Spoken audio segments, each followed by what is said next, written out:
Patuloy ang pakikipag-ugnayan ng pamunuan ng Quiapo Church sa PNP para matiyak na magiging ligtas ang pista ng Itim na Nazareno sa Huwebes. Sa pagtaya kasi nila, mas darami ang makikisa sa translasyon dahil sa mga nagdaang trahedya sa bansa. May ulat on the spot si JP Soriano. JP? June, inaasahang mas darami pa nga ang mga debotong lalahok sa nalalapit na pista ng Itim na Poong Nazareno ngayong taon ayon sa pamunuan ng Quiapo Church. Patuloy naman ang ginagawang paghahanda ng Quiapo Church para sa pista na itinuturing na isa sa pinakamalaking pagtitipon ng mga deboto sa ating bansa ng Simbahang Katoliko ngayong taon.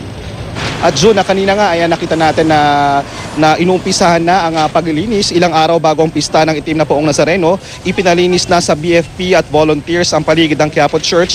Gamit nga yung host ng BFP ay talagang binasahan nila ang paligid bilang paghahanda raw sa nalalapit na pista. Sa loob naman ng Quiapo Church, June, ngayong tanghali kung saan tuloy-tuloy ang misa, dagsa mga deboto na ang isa sa mga panata ay sumabay sa dagat ng tao tuwing sasapit ang kapistahan.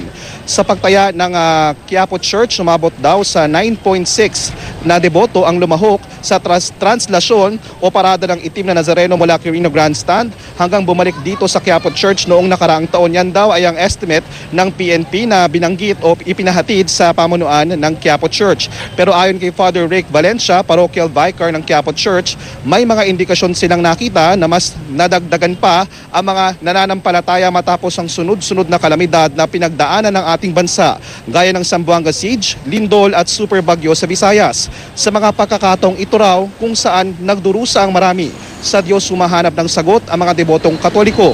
Ayon kay Father Rick, ngayong taon parehong ruta pa rin ang ginawa noong nakaraang taon ang susundin sa January 9. Wala namang malaking pagbabagong gagawin maliban sa gagawing paghinturaw ng poon ng Itim na Nazareno sa simbahan ng San Sebastian sa Our Lady of Mount Carmel, kung saan padudungawin daw ang imahe ng Birheng Maria sa poon ng Itim na Nazareno. Ang tradisyong ito raw, June, ay bago lang daw na natuklasan ng pamunuan ng Quiapo Church matapos natuklasan sa isang dokumento na ganito raw ang ginagawa noong araw. Patuloy din daw ang pagpupulong ng pamunuan ng Quiapo Church sa PNP para sa seguridad at iba pang government offices para matiyak na maayos ang lahat. Wala namang pagbabanta o security threat na nabanggit ang PNP sa kanila. Ang andas kung saan isasakay ang Itim na Nazareno ay patuloy din daw na inaayos para matiyak na ito ay matibay. Halos pareho pa rin ang mangyayari. Dadalhin sa luneta ang Itim na Nazareno sa bisperas ng pista sa oras na di na raw nila babanggitin. Mag-uumpisa ng 1:00 ng umaga ang pahalik kung saan magkakaroon din ng overnight vigil at misa sa mismong araw at pista bago umpisahan ang translasyon. Lahat ng ito ay mga pangyayari na kung minsan ay napaka-epektibong panggising.